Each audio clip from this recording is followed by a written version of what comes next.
Welcome to Spirits Podcast, a boozy dive into mythology, legends, and folklore. Every week we pour a drink and learn about a new story from around the world. I'm Amanda. And I'm Julia. And this week, Amanda, Chinese New Year is coming up pretty soon. Hell yeah, dude. So excited. The schools here in New York City are off. There's awesome parades. Love to patron our local Chinese-owned businesses.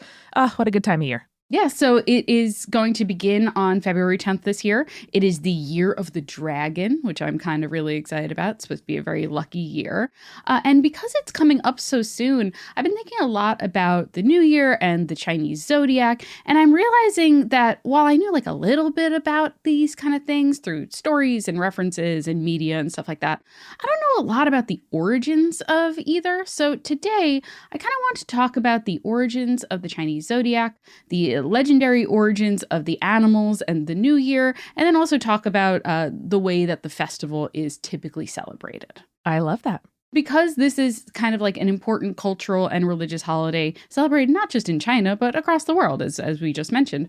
I'm sure I am not the only person who did not grow up celebrating it who's listening to this episode, but is still interested. So this is mainly for those people. And I am so curious. I'll do a call to action at the end of the episode. But hey, I want to hear if you grew up celebrating Chinese New Year, if you still celebrate the Chinese New Year. I want to hear all about what your celebrations look like. Absolutely. I know how my friends celebrated growing up, and I would love to know what your specific traditions are, and we'll do a little follow-up. So to start us off, let's kind of talk about the basics here.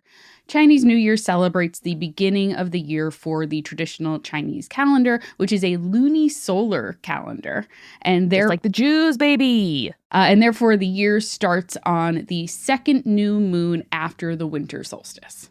So that's why we're getting a February 10th celebration this year. Something feels good about getting through the sort of dregs of winter, and then being like, yes, like I have a thing to look forward to. Spring is coming. Like this is the move. Yes. So while that is the specific day of the New Year, the celebrations and observances that make up the festival, which is also known as the Spring Festival, go from the day before the New Year to the start of the Lantern Festival, which is held on the 15th day of the New Year. Nice.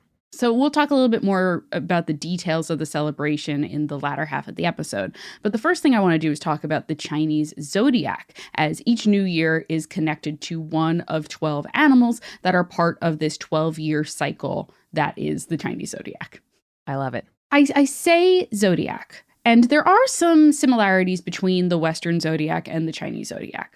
Each has 12 parts, and each is said to kind of influence a person's personality or fortune based on when they're born. But unlike the Western Zodiac, the animals of the Chinese Zodiac are not references to constellations on the kind of like ecliptic path, which is, the way that the Earth circles around the sun. But rather, these are based off of the Jovian orbital cycle, meaning the orbit of Jupiter around the sun, which is a little under 12 years. It takes a little under 12 years for Jupiter to fully revolve around the sun. It's like operating on another time scale that I really appreciate. Because I was just thinking to myself, when you said Year of the Dragon, I'm like, I remember it being Year of the Dragon. Holy shit, that was 12 years ago. Do you know what our Chinese Zodiac sign is, Amanda? Aren't we pig? We're the monkey. The monkey. Okay. I was going to say it might be different for you because you have a February birthday, but you're the end of February and like the latest it can be, I think, is like February 20th. Yeah, I'm the beginning of the year of the monkey then. So as a result of this kind of 12-year cycle that it takes for Jupiter to revolve around the sun, we get 12 animals, each representing a year, rather than the 12 constellations of the Western Zodiac, which each represent approximately about a month, Mm-hmm. So we use zodiac as a shorthand to describe both of these, but only because it comes from this ancient Greek word, which means the cycle of animals, which honestly fits the Chinese zodiac better than it does the Western zodiac, because there's a lot of non-animals in the Western zodiac. Like Libra, that's not an animal. Those are scales. Virgo, that's not an animal. That's a lady. Yeah, you're right. That fits the cycle of animals a lot better. Precisely. So in Chinese astrology, We have these 12 animal signs that are assigned by year. But much like Western astrology, where you have not only your sun sign, but also your moon sign and your rising sign and your Venus sign and so on, a person has a further zodiac beyond the year that they're born in Chinese astrology. So your animal sign based on your year is how you kind of like present yourself or how others perceive you. And then there's also an animal sign for your month of birth, your day of birth, and your hour of birth. Respectively, each represents your inner self, your true self, and your secret self. Ooh, that's cool. And I really like it because they refer to it as like your secret animal. I'm like, I want to know what my secret animal is. That's so cool. Very much so. So, as I mentioned before, this year is the year of the dragon, which is a particularly auspicious year. In fact, there tends to be a spike in birth rates during years of the dragon because babies born during this year are considered especially lucky, to the point where sometimes hospitals are overwhelmed and understaffed for giving birth during this time period. So, good luck with babies. Make your plans, you know? So the year of the dragon is also tied to the element of the earth, as all the animals in the Chinese zodiac are tied to one of the 5 elements of Chinese philosophy. So like dragon is earth, which I'm not like surprised by that. Like if I was going to guess dragon. That's not what I would guess. I would guess probably air, or, you know, certainly I think there is a typical association with fire or even water because we have water dragons, but earth, that surprises me. Yeah, and a lot of Eastern dragons are associated more with water than with fire, as we talked about in our dragons episode. Mm-hmm. So we have these 12 animal signs that are in a particular order. It's a constant cycle of these 12 animals. The cycle does not change. But how did we get these specific animals, and why are they in this specific order? I have no idea, but I bet I'm about to find out. Well, Amanda, being this is spirits, we have a myth about that, and it has to do with a race. Ooh, is this the finishing order of the race? Yes, it is. All right, so there are many variations of the story about the race that determined the Chinese zodiac, but this is kind of the one that I found the most commonly popped up in my research, so that's the one that I'm going to share. The story goes that the Jade Emperor, who is one of the most important gods in Chinese mythology, he called for a race to celebrate his birthday. He invited all of the animals in the world to compete in this race, but only 13 animals actually ended up participating in it. Oh boy. Who didn't finish? You'll find out. So the goal basically of the Jade Emperor was to create this kind of like time measurement for mortals. And he decided that that measurement would be determined by the order in which the animals crossed the finish line. Sure. But this was no ordinary foot race, Amanda. They had to cross a river, a very large river, with a very strong current, and then reach the finish line on the other shore.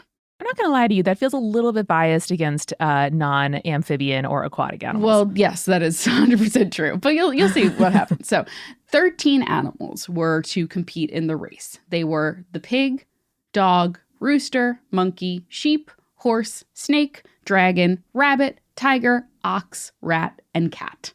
Now, the cat and the rat, who were once friends, both knew that they weren't very strong swimmers. They knew they were going to struggle to swim across the strong currents of the river, but they were also both very clever. So they knew that their best option to win was by hopping onto the back of the ox. So, big, strong swimming ox, can easily cross a river like that, et cetera, et cetera. And Julia, we don't often talk about the fact that the ox got a high butt. That butt is up there. The butt can be like equal to the head, like it is high. And so you could just perch right on top of one of those little cheeks, ride right across. Yeah, especially if you're a tiny little rat or a little cat. That's exactly what they did. They ended up climbing onto the ox. The ox didn't really seem to mind the additional weight.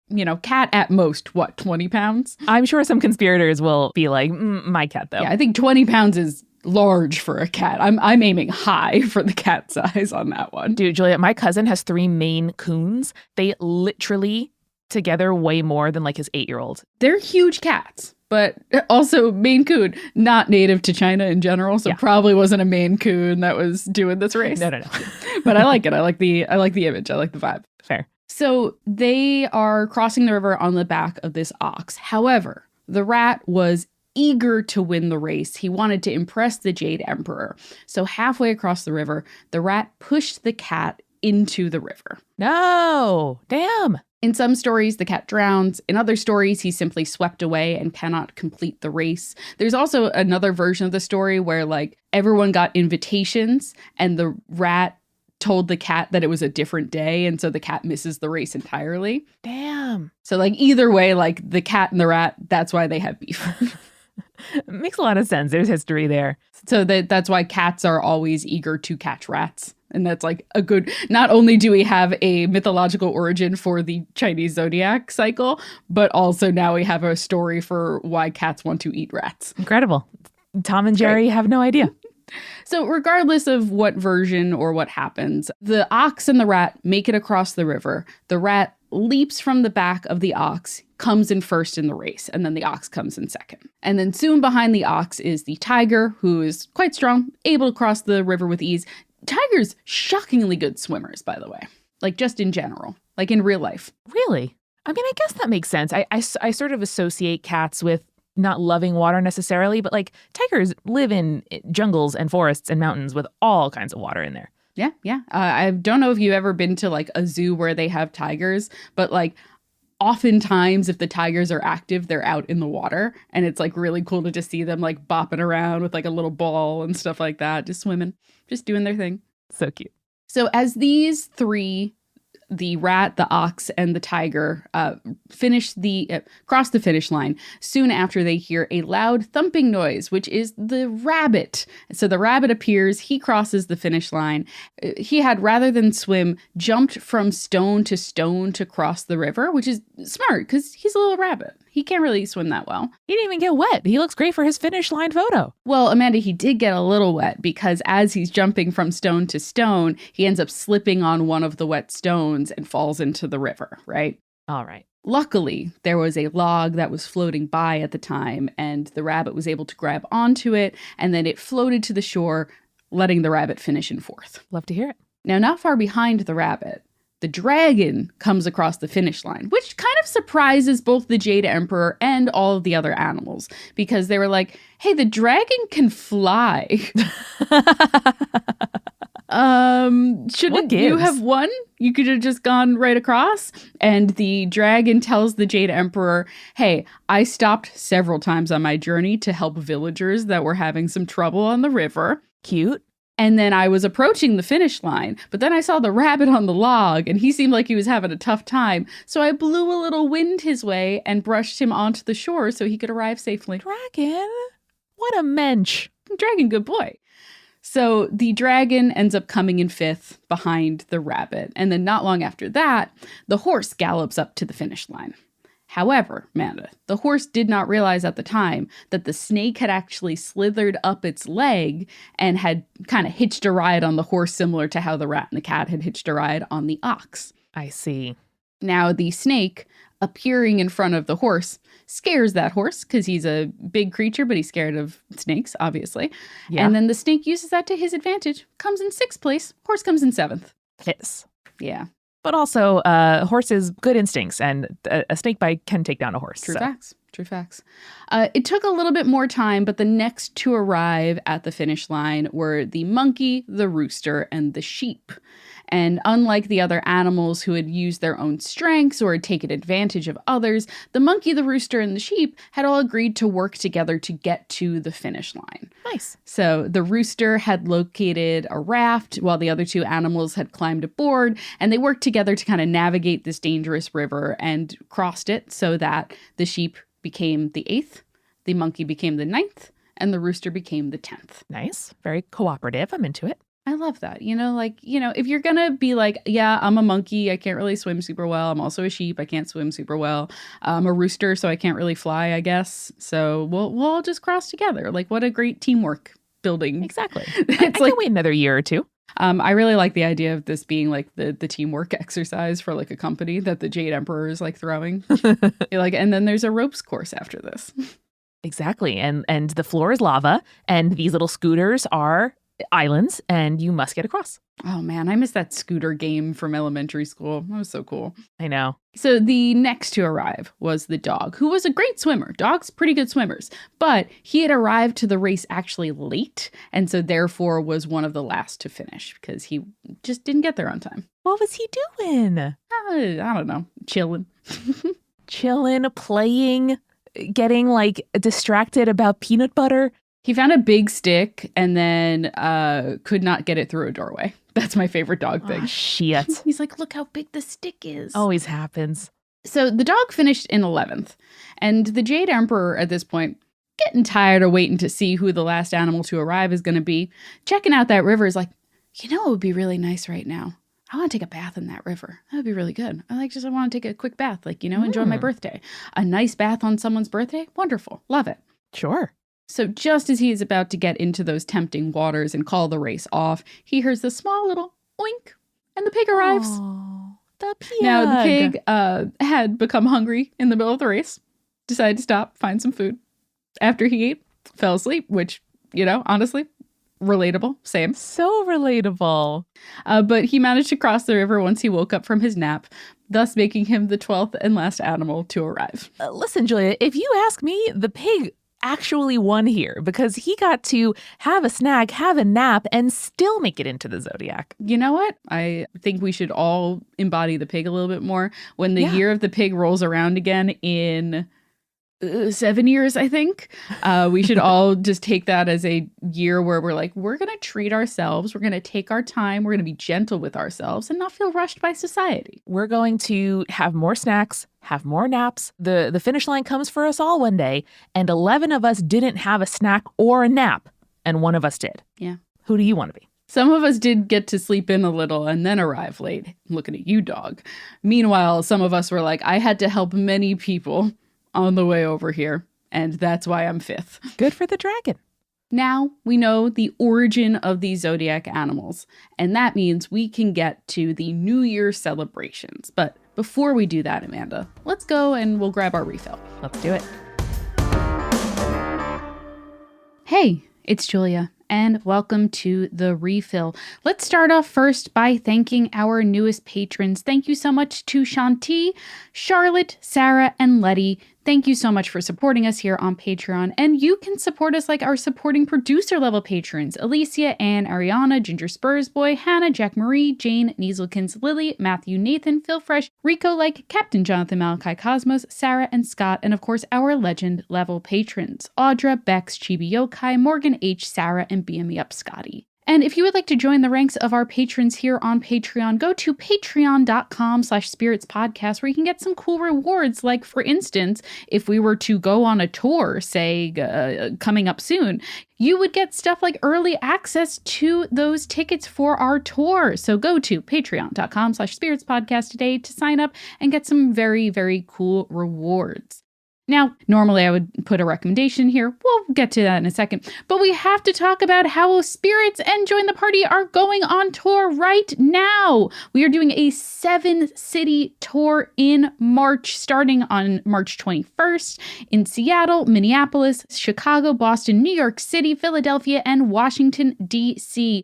We are so excited to be touring again, let me tell you. And you can find out more and get tickets for the Rolling Bones tour by going to spiritspodcast.com/live right now.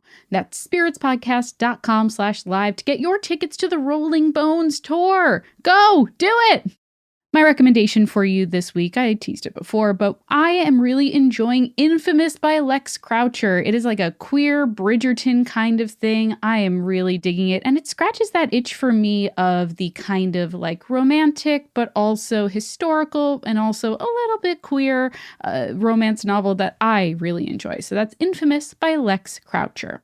And hey, besides the tour, what else is going on at Multitude? Well, I want you to check out Big Game Hunger. Big Game Hunger is a weekly comedy show where Jenna Stieber and friends craft the next big video game every episode. Starting with a randomly generated genre, concept, and vibe, Jenna and a variety of funny and game-obsessed guests will take these ideas far enough that they can pitch it to a shadowy board of rich investors. By the end of the episode, they'll have honed an IP so irresistible level, you'll be ready to risk $25 for it on Steam. Get ready to laugh about games you love, learn about game trends, and yearn for titles that will surely never make their release date. New episodes every Monday. Check it out, Big Game Hunger. This episode is sponsored by BetterHelp. Listen, I have been in a relationship with my husband for 16 years now, and it's something that I have worked really hard on. People say that like, oh, when it's right, and you'll know because it's so easy. That's not always the case. You have to work to be in love with someone and also to grow over the years, especially in a long-term relationship like mine. And sometimes the best relationships happen when both people put in the work to make them great. And therapy can be a place to work through the challenges that you face in all of your relationships, whether it is with friends or work, your significant other, or anyone. I know that going to therapy has really improved my ability to communicate with my partner. That is a big thing that I felt like I struggled with early on in our relationship. And I know that talking to my therapist has made it easier for me to talk about things that I might not be able to open up to that easily with my husband. And so I want to say, if you're thinking of starting therapy, give BetterHelp a try. It's entirely online, designed to be convenient, flexible, and suited to your schedule. Just fill out a brief questionnaire to get matched with a licensed therapist and switch therapists at any time for no additional charge. Become your own soulmate, whether you're looking for one or not. Visit betterhelp.com/spirits today to get 10% off your first month. That's BetterHelp, HELP.com/spirits. If you've listened to any amount of Spirits, you probably know that I enjoy wine. I think wine is really good. I really like, a variety of different kinds of wine, from the stuff that I can get at my local wine store for $10 to the stuff where I'm like, I'm at a fancy restaurant and I'm going to have a nice bottle of wine to splurge. And even when I am going into a wine store, sometimes I really have no idea what wine to get. And that's why I love our next sponsor, Naked Wines. I love having a bottle of wine ready for my friends when they come over for a dinner. I love just cracking one open to have a nice little romantic evening on the couch with my husband.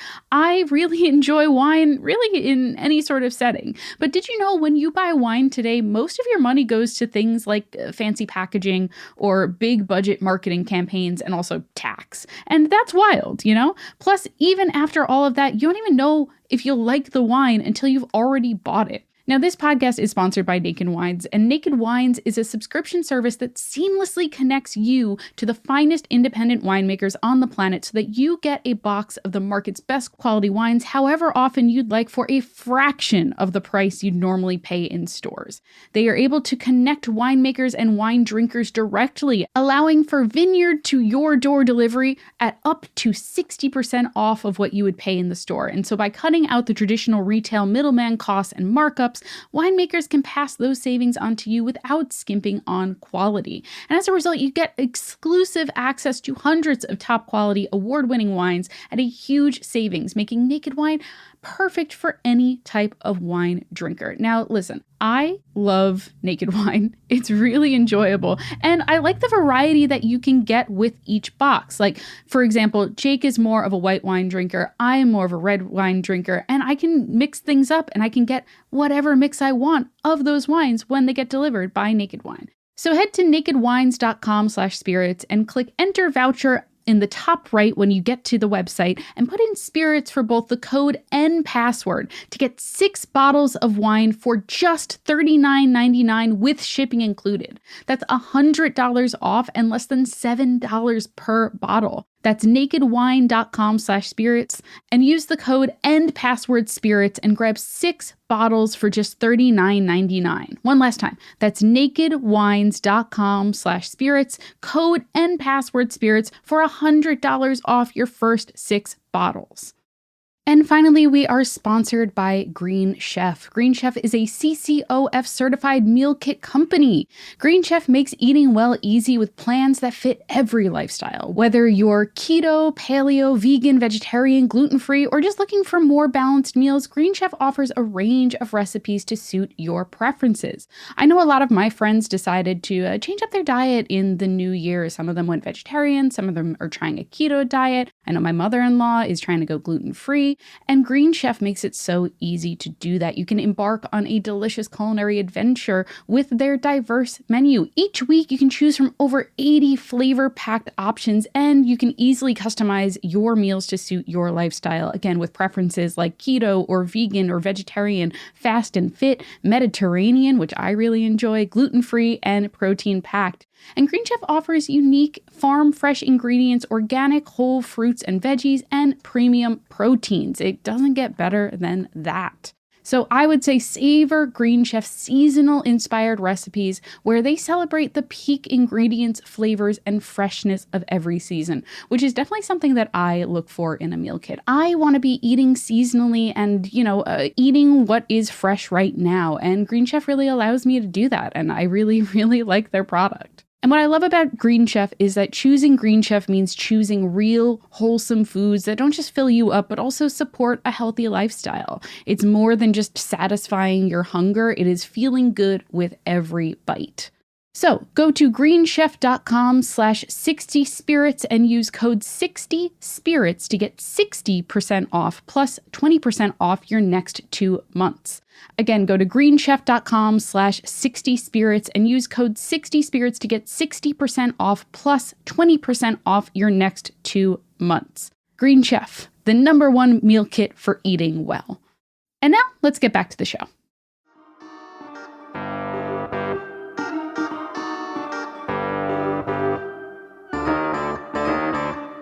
So, Amanda, we're back, and traditionally during Chinese New Year, people will drink Nianzhu, which literally translates to year alcohol. Oh, I love that. how cute. However, this is more of like a all-encompassing thing. It isn't a specific type of alcohol that one drinks during this time of year. It's just like the drink that you have during Chinese New Year. Oh, sure. Like, yeah, special drink because it's the new year. Yes, exactly. So the most common alcohol to drink for that is baijiu, which is, in case you've not heard of baijiu before, it's a fermented sorghum drink traditionally. It's made of a lot of different things nowadays, but traditionally it is based on sorghum. It is strong, kind of like vodka is, usually unflavored, but there are different types of baijiu that is flavored. So for example, traditionally, these flavored baijius are enjoyed during New Year's Eve. There's a tusu wine, which is spiced with like cinnamon and Szechuan pepper. Ooh. And there's also jiao wine, which is flavored with cypress tree leaves and Szechuan pepper flowers, which sounds amazing.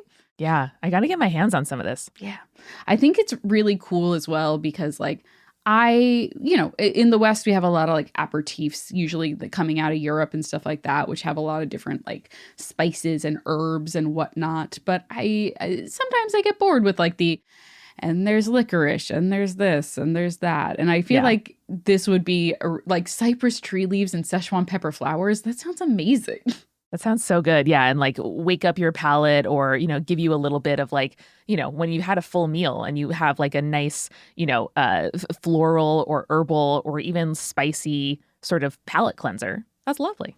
Yeah, exactly. And usually these are served in like shot glasses and they're either taken as shots or kind of like sippers, like you would have like a aperitif cocktail afterwards or like an aperitif alcohol afterwards. Yum. So you can go however you want to go with it.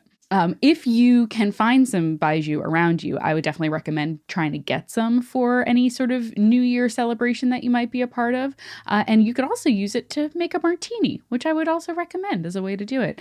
I would say, hey, sub part of your gin or vodka, not all of it, but like some of it, maybe like a third to a quarter of it, and use baijiu instead. And you can also infuse your vermouth with like ginger and maybe like a green tea or something like that. Ooh. Really helps highlight the flavor of the baijiu. Incredible. I got to find a baijiu cocktail. Well, I will be including one of my favorite recipes for our patrons as a part of the recipe cards for this episode. Hey. So now that we have that in hand, my baijiu martini, let's get back to Chinese New Year. So there are a lot of aspects and practices that make up the Spring Festival. I'll say right now, we're not going to touch on everything, but I do want to talk about some of the parts that are relevant to what we talk about here on spirits, because while any sort of festival is going to have kind of like practical and religious reasons to celebrate, of course, we have to talk about mythological reasons that it's celebrated as well. Oh, yeah.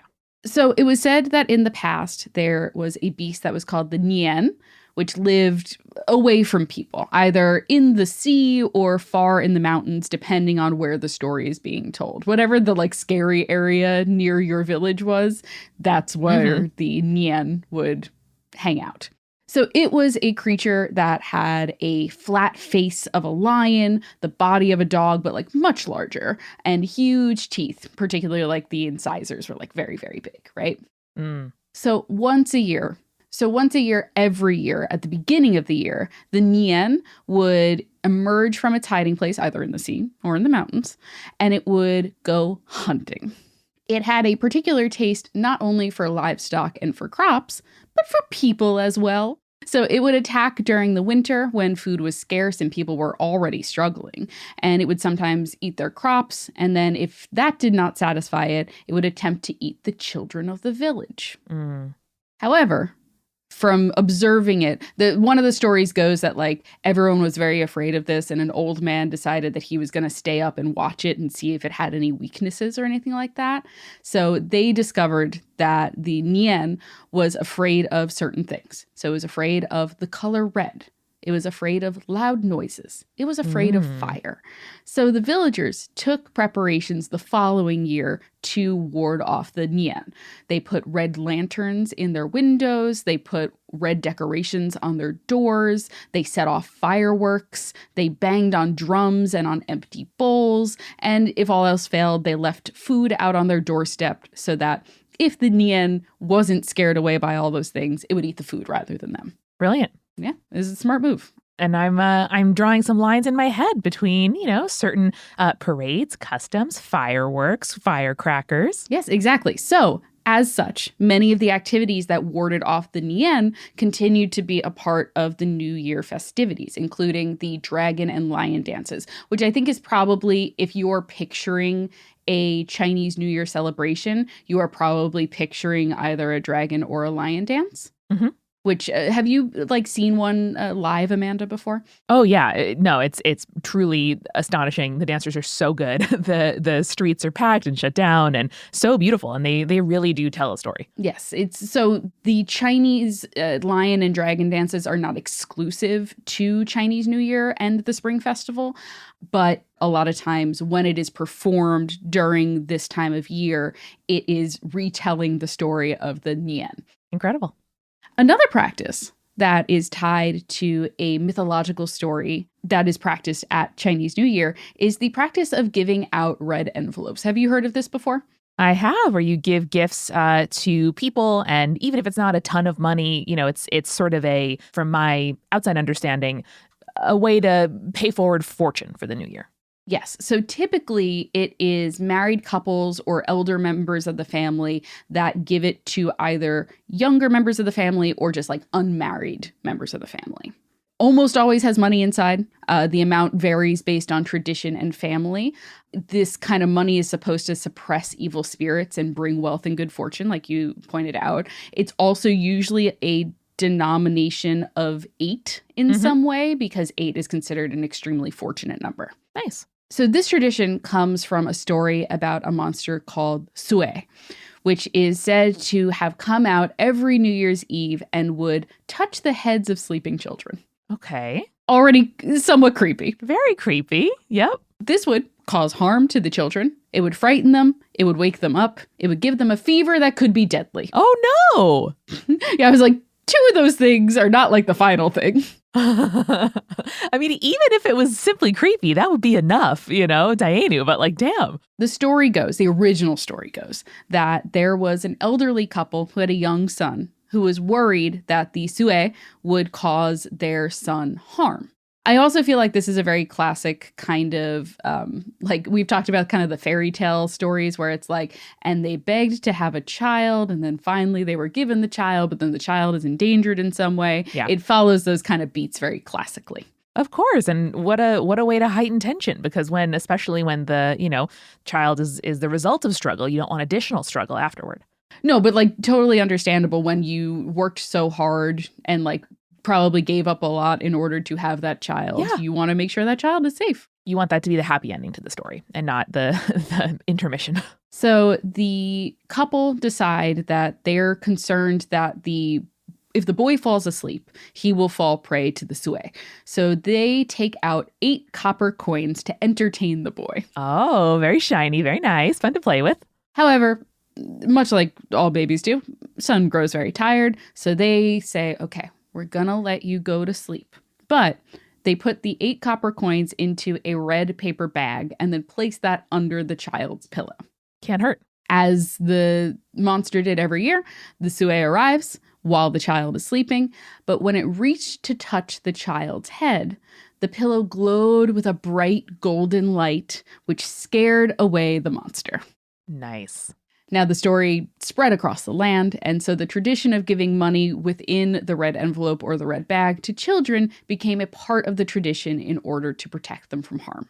Love that. That's awesome. And then when you get married, have a kid, if that's what you do with your life, then you pass along that to the person you're in charge of protecting. Exactly. There's also another version, which is much more dramatic, I think, where there is a monster that is terrorizing a village. No man is able to defeat it. All these scholars try to come. All these warriors try to come. No one's able to defeat this monster, right? Julia, neither the scholars nor the warriors? Yeah, no statesmen, no warriors, no one. Damn. So at last, an orphan boy, a child, Amanda, Whoa. shows up. He's got a magical sword that he inherited from his ancestors. And he goes and he battles with the creature and he destroys it. Damn, dude. And for his bravery, the elders of the village gave this young man a reward in a red envelope. Hey. So that's the kind of mythology behind giving these red envelopes as a sign of good fortune and passing it down to the younger members of your family. So sweet. So if you were visiting China around Chinese New Year, or even your local Chinatown during this time, you might see statues or art of these 3 bearded men. Now, these 3 bearded men are known as the Sanjing. They are Fu, Lu, and Shao. And they are the embodiments of fortune, prosperity, and longevity, respectively. 3 older men that I would love to be friendly with. So specifically, they represent the 3 attributes that in traditional Chinese culture make up a good life, which is fortune, prosperity, and longevity. And they are honored during Chinese New Year, especially in the hopes that the new year will bring fortune, prosperity, and longevity. Classic. I also think it's really interesting because Fu presides over the planet Jupiter. And as we discussed when we were talking about the Chinese Zodiac, the Zodiac is based on the movements of Jupiter, which kind of ties them together both astrologically and astronomically, which I think is just a really cute fun fact. That is really fun. I'm wondering now if the word jovial is supposed to describe Jupiter. I think so. Always learning something here today, Julia. I think it was probably more of a vibe of Jupiter, the Roman god, and not Jupiter, the planet, but I like it. I'm into it. So one of the last things that I want to talk about in regards to Chinese New Year is traditional food. Because if you know me, you know that I'm a big fan of food, and especially food that is eaten specifically for celebration or for specific times of the year. I love specialty food for an event. So it is important to note that New Year's Eve is traditionally a family reunion dinner where family members will gather together to celebrate, typically at the home of the eldest member of the family. There are 8 individual dishes that are served because that number represents good fortune. I also was reading something like if you had a family member who passed away in the previous year, you would serve 7 and then go back to 8 the following year, which is like a nice little honor thing, especially because Chinese New Year is also tied to family and ancestor veneration. Yeah, that makes a ton of sense. There are quite a few notable foods that are enjoyed at this dinner. And again, while 8 is a traditional number of dishes served, it really depends on your region and your family and your custom as to what those dishes are. But there are a few that tend to show up at a lot of tables. In McLoughlin family lore, we went to a Chinese New Year dinner with my grandpa's best friend, who emigrated from China before I was born, and it was like probably 12 courses. I was quite young, like I think 8 or 9, and so I would love to do that again when I can drink alcohol and also appreciate the origins of all the dishes. But I have so many memories of being like I simply can't eat anymore, and kept coming, and it was incredible. That sounds so delicious. I want to do that so badly. Someone please take me out to that dinner so I can enjoy it. My first time eating chicken feet, they were so good. There are, like I said, a few notable dishes, usually representing different things that one hopes for in the new year. So, for example, uncut noodles, as long as you can make them, are served to represent longevity. Mm-hmm. Not an exclusively a Chinese New Year thing, but it is one of those things where if you are going to eat your first meal of the new year, it should be long noodles because it'll make sure that you live a long life. I love that, and should flex on how long you can make your noodles. My dad's mom could apparently peel a whole apple with just like a paring knife, and like the peel was all one piece. That's so cool. Which I can do with a peeler, which is much less cool. But every time I do it, I'm like, nice. You're like, knife skills, nice. Yeah. Cantonese families, for example, often have a fried dumpling that is called, I believe, jiao gok, because it is like a little purse, and it also kind of looks like old Chinese gold ingots. Cute. So it's supposed to represent the money and the fortune that is going to come your way in the new year. All for it. Yeah. There is a dish that is called Buddha's Delight, which you might have had. It's a very often served at vegetarian or vegan Chinese places. It's often found at the table around this time of year for 2 reasons, which is some households maintain a vegetarian diet for the first 5 days of the new year, as is a Buddhist tradition, a kind of like purification thing. Nice. And then the other reason is because one of the ingredients, which is fat choy, which is a type of like algae that kind of looks like long black hair, that word also sounds like the Cantonese word for prosperity. Nice. Love a pun. Amanda, so many of these are puns. I was like, let me do the non-pun ones first, and then we'll get to the puns. Bring it on. I'm ready. For example, the word apple is a homonym for the word for peace. Good. A thing you want at New Year. Yes, exactly. Same for oranges. They have a similar word for the word for luck. The word fish kind of sounds like the word for surplus. So you would serve fish with the hope that you will have a lot of extra in the year to come. Love to hear it. And if that extra takes the form of more fish, I'm happy. There was also one that I really liked where it's like chicken is always served at the New Year's Eve meal, because the idea is no matter what family you are coming from, no matter like what your social status is, no matter how much you have, the hope is you will always be able to at least serve chicken. Oh, that's great. I really like the puns and the homophones. Like those are so much fun. It just, again, it really makes me feel seen as a member of the, the human species, that everyone's like, wait, that thing sounds like that thing, and then makes a really sweet tradition out of it. It is. It's really nice. And there's a ton of other foods that are served during this time. I'm very curious what our friends at home who have celebrated this in the past or continue to celebrate it, like what does your traditional table look like? I'm very curious to see like what you eat and why you eat it. I would love to know, and very happy New Year to everyone who is celebrating at this time. There's a lot of aspects that make up the celebration of Chinese New Year. Not only is it a festival that celebrates the new year, but also honors deities and ancestors and your family. And like I said, if you grew up celebrating Chinese New Year, if you still do, I would love to hear what your personal celebrations look like. So send us a message telling us what your favorite memories, your favorite parts, your favorite foods that you eat during the holiday are. And I want to hear about all of your experiences.